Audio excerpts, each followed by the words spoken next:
There's something really weird happening in the agency space right now. There's been a shift in the way that prospects are buying, which is actually making it easier to close than ever as long as you know what to do. And you've probably seen it. Kids that are 17 years old making 50 to 100K a month that are less skilled than you at sales, marketing, and everything like that. So in this video, I'm going to show you how you can use this to your advantage and hit 100K a month within the next 90 days. And this video is going to be raw and unedited. So if you can't handle 15 minutes of straight value, you're cooked. You are never going to make money from the jump. So lock in and let's get to it. Now, something happening in the agency space nowadays is something called the trust recession, which basically just means that prospects don't trust most people that are doing the traditional things, right? Because people are running the same offers, the same ads, B2B and B2C. They have the same VSLs, they have the same scripts. So they've been thrown with so much shit so many times. So like I said, if you're willing and you can do something different and you know what to do, it's actually easier to close these guys than ever and collecting more cash up front than ever, like I just said. So they have the same offers. They're running like a pay-per-close or an appointment guarantee or a traditional retainer or everything like that. They have the same B2B ads with the same outreach methods, with the same cold call, with the same DM, with the same exact cold SMS. Like, it's literally insane. I get probably 20 DMs from copywriters every single day being like, oh, I can write your copy, I can improve your VSL, your headline, your landing page, something like that. But prospects have been burnt in the past, right? So trust is at an all-time low. So like I said, everyone's running these same exact offers. Somebody in the past, one of your prospects went with an agency who ran these offers and ran these ads and ran these VSLs and ran these strips. So of course they have a bad taste in their mouth. They almost have PTSD from working with agencies who are doing it the exact same way. And people don't want to put any money up front because they don't trust people, because everyone's just copying each other, right? So every single agency has appeared the exact same, which allows you to be in an opportunity to go be in the red ocean, to go appear different and capture a lot of market at once. So what's the solution? I'm bringing up all these problems. You're probably like, Cole, what the fuck? But here's a solution. One, it's proof. And then two, it's something called the 7-11-4. I'm about to explain what all this means. So proof, people buy from people that they know, they like, and they trust. It's pretty obvious. If you buy from somebody, if you buy anything like service-based high ticket, it's because you know them, right? You feel like you know them, you like them, and you trust them that they're going to be able to get you to your dream outcome or whatever you want. But the key here is, right,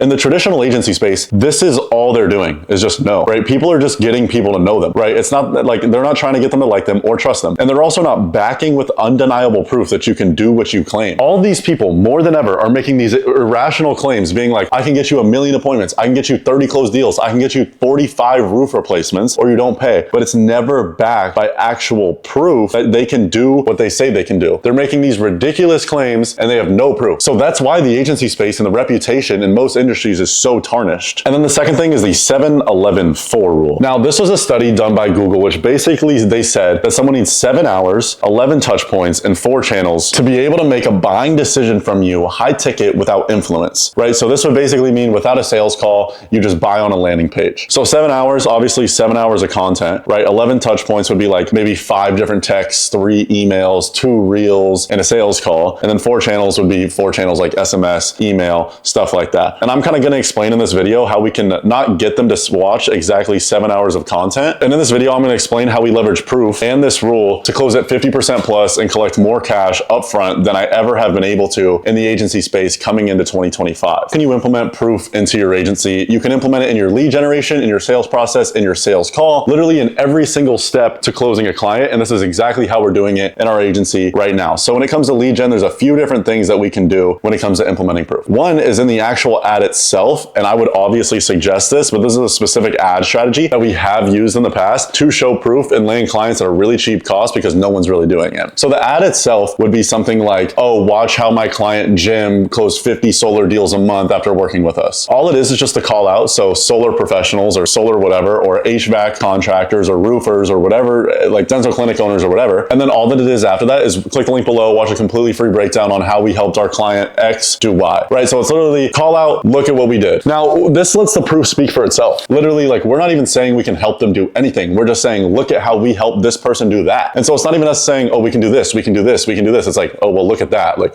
we can probably help you. And then we send them to a DSL. Now, if you don't know what a DSL is, it's called a deck sales letter. What a VSL is a video sales letter. Or if you've seen a VSL or you know what that is, we both know that it's basically a bunch of slides with somebody narrating the slides and kind of showing proof and things like that. So if you know what a VSL is, we both know that it's like usually a bunch of slides with a narrator going over the slides. And in this case, they would be seeing the VSL after they saw the ad. That's basically like, click the link below for a free breakdown on how we helped our clients X to Y. But in this case, we would send them to a deck sales letter. And all a deck deck sales letter is instead of it being a video, it's a slide deck. And they can just go click through the slide deck at their own pace. The reason why I almost like the DSL more is because the conversion rate is usually higher on it. They can go through the deck at their own pace. They can just go spam through it, right? Versus with the video sales letter, it has to be like a 10, 15 minute thing. But the only problem with the deck sales letter is it has to be super dialed in. The person that's kind of watching the deck sales letter just has to be able to understand the content by himself. When it's a VSL, the narrator can help the prospect understand. So the usual framework that we like to use for the DSL in this case, when it's coming from that ad, is just call out. So who is this for? And then before state. So we help this client do X and this is where they were before, right? And kind of pain points. And then after state. So where were they at after? After the after state, it's results. So more proof, like showing actual proof that we helped them do it. After that, it's what we did to implement, like what we implemented for them to see that result. So it's like a case study. And then after that, it's a CTA. So just book a call. In this scenario, we're seeing calls booked for so fucking cheap. It's ridiculous. And the lead quality is really good. This is like one of the best funnels that I'm seeing right now in any space. Just an ad to a deck sales letter, literally nothing else, no opt-in page, no fucking nothing. Now, something else we can do is we can just proof in the ad. So testimonials, case studies, Slack screenshots, stuff like that. So instead of like a traditional ad would be like, hey, if you're a roofer, I'm going to bring you new deals and you only pay per close. What we do is we put proof in front of the offer. Hey, if you're a roofer, we helped our client John do 10 new roofs. And so now we're helping roofers close more jobs on a pay per close basis. The reason why this helps is it just brings in more qualified, better leads through the funnel, because literally we're just like making them watch a testimonial before they actually see the offer. Because we both know that the reason why people click on ads, cold outreach, literally anything is because of the offer. So if we force them to watch a testimonial, almost force the consumption of organic content prior to them booking a call, show rates are going to be higher, close rates are going to be higher. In cold outreach, we do the same thing. The case study thing we do with this DSL, it's literally the same exact thing. Oh, if you want this completely free breakdown on how our clients John did this, then click this link, and then it goes to the deck sales letter with a calendar link below it. And then something else we do, implementing proof into the lead generation, is remarketing testimonials with ads. And so what we'll do is we'll run our traditional Facebook ads, whatever, those traditional Facebook ads that everyone's teaching you on the internet, but kind of not, because we implement more proof in them. But what we can do is we can take all of those people, we can make a custom audience of the people who have seen the ad, who have opted into the ad, who have clicked on your Instagram page, who have clicked on your Facebook page, opened the lead form of the website. And what we can do is we can make that custom audience, remarket to them, which would just upload that custom audience to Facebook and just put testimonials on it. And we only need to do this with like $3 of ad spend, because literally the audience size is so small, because it's not like you're reaching 1 million people, it's like 500 people. We could put like $3-4 behind it of just testimonials, case studies, kind of value reels, stuff like that. So everyone who sees that ad is going to start seeing testimonials. Like the goal is to become a celebrity in the niche. So people start to see you over and over and over again and subconsciously trust you. The reason why Alex Hormozi got so big so fast is because people already knew who he was before he started posting content, because people had seen his face on ads so many times. Same thing with Cole Gordon. Cole Gordon only has 20K on YouTube, right? Obviously that's a lot. It's 20 times more than I have right now. For the amount of people that know Cole Gordon, it's insane. It's because he runs so many ads. He spends so much on ads. Same thing with Ravi. The reason why people know these people is because they spend so much money on ads. And so if you can get this small pocket of people to keep seeing your face over and over and over and over again, then we will basically become a celebrity in our niche. People will pay us more and they'll trust us more. Now, next, proof within the sales process. So we can have proof in our VSL and the DSL that we were talking about, and kind of the structure to dive a little bit deeper into the structure of the DSL and VSL. By the way, the structure is exactly the same. Is there a narrator? So are you commentating over the slides or are you not? So it would be call out. So who is this for and who is this not for? So this is for roofers who are closing over 10 deals a month. This is not for roofers with no advertising budget. After that, offer. So if you're a roofer closing over 10 jobs a month, I'm going to bring you X and you only Y, right? Or you don't pay, or whatever your offer is. After that, we back it with proof. Something like a cardinal sin of marketing is basically making a crazy offer and not backing it with proof. Whenever we make an offer, we need to back it with proof that we can do what we say we can do. And it's not proof in the sense of like, oh, look, our client John did this, like, and it's a fucking Slack screenshot. We need to be showing undeniable proof, literally undeniable, tangible evidence that we can actually help them and we've actually helped somebody exactly like them in the past. After that, and what the unique mechanism is a prime example of this that a lot of people know is like, let's say King Keto and the keto diet, right? That would be an example in the fitness space, or the bicep confusion method by P90X. It is this proprietary method that you have that nobody else has. So the point of the VSL or the DSL is basically to get them to understand that you have this method that's proprietary to you that no one else knows about because you created it. That is your method of scaling roofing companies or med spas or whatever. And they can't get that anywhere else, right? Because you fucking made it. They can't get your shit anywhere else. So our goal of the VSL and this unique mechanism part right here is literally to get them to understand understand that this is the reason why they're not scaling, is because they're missing this unique mechanism. You're the only person that can give that to them. So there's this Russell Brunson thing called the domino effect, or the big domino effect, or the one big thing, which is basically, if I can get people to see that the way they're going to scale their business is through my unique mechanism, all objections will become obsolete and people will buy. And that can't be further from the truth. So it's call out, offer, proof, unique mechanism, which is diving in to exactly what they've done in the past. So what we do in the unique mechanism part, we address everything they've done in the past, why that hasn't worked, and we show our new ulterior motive, our new ulterior method on scaling businesses and why it works so well. And after that, we drop more case studies. We showed them that we have this new method, and so we need to drop more proof that it actually works and it is what we say it is. This whole part of the VSL, call out to unique mechanism, I'd like it to be 7 to 8 minutes, and then I add another 7 to 8 minutes of case studies. Because at the end of the video, I go, look, now the rest of the video is case studies. It's client results of clients who have been with us. If you want to watch it, watch it. If you don't, don't. It's not required, but even if they don't watch it, they just know how many case studies you have and it becomes subliminal. Another thing in the sales process is we send a professional website over. Now, in most cases, like I would say websites don't matter in the past, right? Now, websites aren't like going to be the make or break thing in your agency, but we have seen an increase in show and close rate after implementing one. I was under the big impression that an agency doesn't need a website. And while it doesn't, like that's not the most important thing. If you're not sending outreach, having a website and one that is professional will help you seem more credible online. Another thing we do with our agency is we have a trust pilot. Just so we have some presence when somebody looks us up, we're there. Someone wants to buy agency services from a real business who has real case studies and testimonials and who actually can get them results. I don't want to buy from a kid in a basement. I want to buy from someone who has done this a million times and can do what they say they can do. And so some older people in some niches see a website as one of those things, when we both know that's not really the case. You can just pay someone on Fiverr to do it. But a few things need to be in your case set in your website. Number one, you need to have an infinite scroll of proof. So ours was in this testimonials tab right here. Infinite scroll. Literally, you just scroll and you can't stop seeing proof. And then next is 3 case study breakdowns of 3 types of prospects. And you can see right there, that's in case studies. So when we have 3, we only have 3 case studies. And this is our website for solar and HVAC. But for the solar niche, one of our case studies would literally just be somebody who's doing like 50 deals a month, like 20 to 50 deals a month, big company, big corporation, worked with a bunch of agencies in the past, been burned a million times, and is scared to move forward. So we have that case study because that's one of our main prospects. Another one of our main prospects is a rep. So they're a solar rep. They don't actually own their own business. They're scared because they're not making a ton of money. They want to see the ROI, right? And so we take the 3 biggest types of prospects that we have, make a case study for each and every one of them, and then we go from there. And so we send that over within the sales process right when they book a call. Here's our website, check out some of our case studies. And then we also send that VSL over right when they book a call, and we try and mandate that they watch both of those before they show up to the sales call. Now, the next thing is proof in the sales call itself. Now, this is something that people are sleeping on, and this is probably the biggest thing that's increased our close rate so much. We're literally closing at 44% right now in our agency actively, and our package is $4K upfront. This shit works, and it's probably the most important thing I'm going to tell you in this video. Number one, tailor the pitch off solution. So there should be a part in your call where you ask them solution-based questions, which is basically like, what are you looking for in terms of a partner like this, right? And they're going to tell you exactly what they're looking for. After that, you ask, have you worked with somebody like this in the past? They're going to tell you, I worked with this agency. If they worked with an agency, you ask, well, what did that agency do wrong? What did they do right? What are you looking for? What are you not looking for? And so we can basically get exactly what they want. They're telling us what to pitch them. We have to get all of this information in the discovery phase of the call, right? Before we pitch our actual services, so we can tailor the pitch to the specific prospect. Because let's say one prospect worked with an agency, but he loves agencies. And so he's going to be a way different pitch versus the guy who has worked with 20 agencies, hates agencies, don't think Facebook ads don't work, always got super unqualified leads. But this other dude got super qualified leads. He just didn't get that many. So this guy that got super qualified leads, we're going to pitch him saying, hey, we get you the most leads on the market, blah, blah, blah. The other guy who got a shit ton of leads, but they're not that qualified, we get you the most qualified leads in the market. We go through a 3-step qualification. What we hammer on are just way different when our prospects are different, as it should be, because they needed something custom in the pitch. And a side tangent, this is why I fucking hate slide decks and Google Docs. Think anyone who does that shit is fucking stupid. And so something else that we added was a testimonial part of the discovery phase. So right after they tell us their problem, and so if you don't know like about sales, the usual framework, I have a bunch of videos about sales, but the usual framework will be situation, goal, problem. Where are you at currently? What is your goal with the business? And then what's in the way of that? After problem, we add something in called testimonial. So after we get what their problem is, we go, okay, and you actually and John, to be honest, you actually remind me of my client, Jason. And then we pull up our website with the case studies. We pull up the case studies of our website and be like, Jason was in the same situation as you. He was closing 20 jobs a month. He had worked with other agencies like Prospect Bacon, and he just hadn't seen results, and we ended up doing XYZ. So it's like subliminally throwing into the sales process, into the sales call, that we can help them and we can do what we say we can do. If you don't want to make a whole website with case studies, I would strongly suggest you have them, but you can just do them in like a PDF in Canva. That works too. Now the last thing we do in the actual sales call is we pull up Ads Manager and go high level in the pitch with the ad account. When we're pitching and we are doing this custom pitch, let's say we're in roofing and our client is in the Fort Lauderdale area in Florida. Once we're pulling up their ad, once we're pitching them, we actually go, would you mind if I actually just show you what the results are looking like instead? And they go, no, of course not. We pull up an ad account, ideally of somebody in Fort Lauderdale, but if we don't have a client in Fort Lauderdale, just one in Florida or one in a similar market, and just be like, this market is very similar to yours because of XYZ, and we also pull up their go high level. Honestly, this client is super similar to yours. We're getting leads at XYZ cost. We're booking appointments at XYZ cost, and they're spending $100 a day, and we're getting 5 leads a day. So, and then we go ask them, if you got 5 leads a day, how many would you close? Or how many would you book? Oh, I'd close 1 out of 5 leads. Oh, and then how much profit is that? Oh, XYZ. So then we logically sell them, and they see that they are getting results in a very similar market to the one that we are selling in. Now, if the market's not exactly the same, it's fine, but you get the gist that they will see that you can actually deliver results, like make the numbers make sense, because a lot of these guys are number guys. Now, next is how do we implement that 7-11-4 that I was talking to you about in the agency space? Now, it's not the easiest because a lot of these guys, since they haven't burned the past and they're so solution aware and they're so sophisticated that they've been here for so long, they don't want to watch content, and they're not going to unless you're super, super big in the niche or something like that. But what we will do is with paid ads or with email sequences and text blasts, we can almost manufacture the consumption of organic content. And so this is a pretty complicated strategy, but I'm going to try and explain it to you guys very surface level, and you'll probably be able to look into other YouTube videos on tactically how to do these things. But yeah, let's get into it. So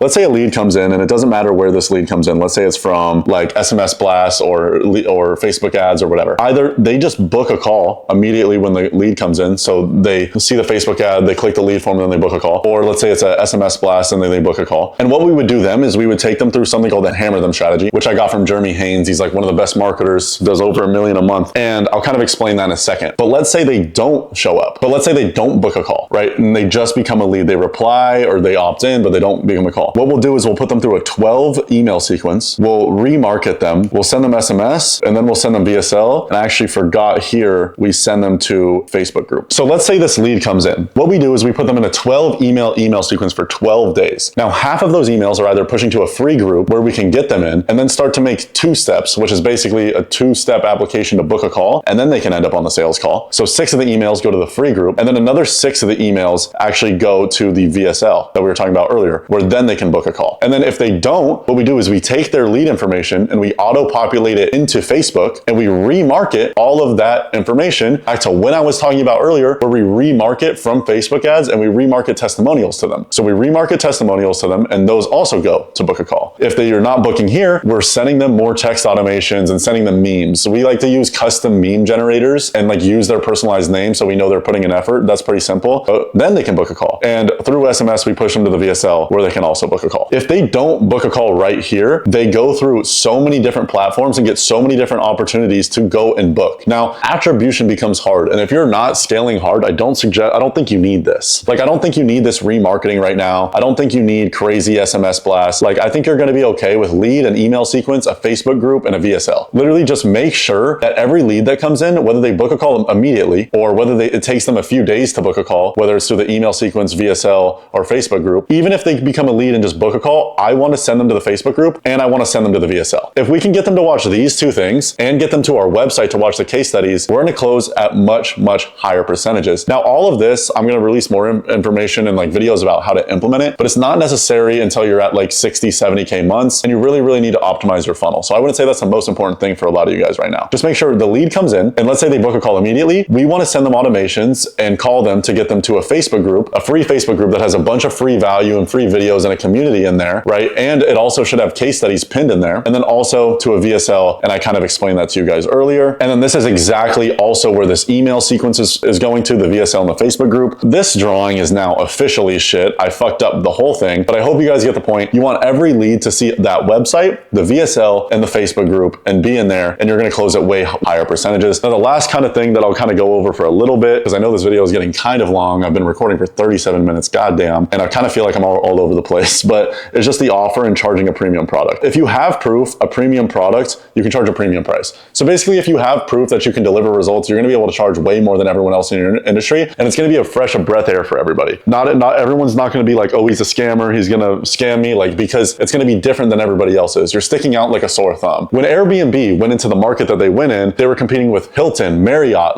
or Marriott, I don't know, and all of these big conglomerate chains. They couldn't outspend them, right? And so what they did is they made something completely different, and they went and took over the whole market at once. So think about Lamborghini versus Honda. Obviously, Lamborghini targets high-profile individuals and charges a high price because the product is better. Honda, the opposite. We want to be Lambo boys. We don't want to be Honda. Fuck that. And so this last thing I want to talk to you about, or two last things. One, increasing price almost never loses you money. You think it loses you money because you're seeing more no's on sales calls, but it literally never loses you money. They're going to see your product is that much better because it's expensive. Sure, Louis Vuitton is good. It's not worth the price that it is. It only is because of one, the status, but two, people think it's so good because of it's expensive. With the price, this is something I learned from Tanner Chittister, and I'll kind of wrap up here, that what you want to do is anchor the price high. So let's say that your program is actually $5,000. What we do is we anchor the price at 10, right? And so what we do in our agency, and I'll just give you very like tangible, like what we're doing right now. The minimum we will do the package for is $4,000 because we know it costs us like 1.7 to deliver on it. So the minimum we'll do is 4. And it makes sense for our prospects to do it at 4. But you know what's even worse than not closing somebody is closing somebody at $4,000 when they would have paid 10. So what we do is we anchor our clients at $8,000, right? And this is fucking sauce. So we anchor our clients at $8,000. After we anchor them at $8,000, we see what they say, right? After this, we need to start handling objections. We need to see if it's an actual financial, let's say they say no to the $8,000, by the way. We need to see if it's an actual financial objection or if they just don't want to do it because it's trust. So what we'll do, okay, John, do you think that if you came in, you got the program, that it would help you achieve XYZ outcome? Let's say they say yes, we ask them why. When we ask them why, they just are selling themselves to work with us. And so basically what we have to do is make sure what the objection is and that it's actually a price objection and it's not just them bullshitting. And from there, we can lower the price, we can close the deal at $4,000, but we can also collect on those whales that'll do it for $8,000. I hope that made sense. I know this video was all over the place. It wasn't the most organized one I've done, but I honestly, that was a lot of value. So like I said, I hope you guys enjoyed. If you did, drop the sub button. It helps me out a lot. I don't ask y'all for much, and I'll catch you guys soon.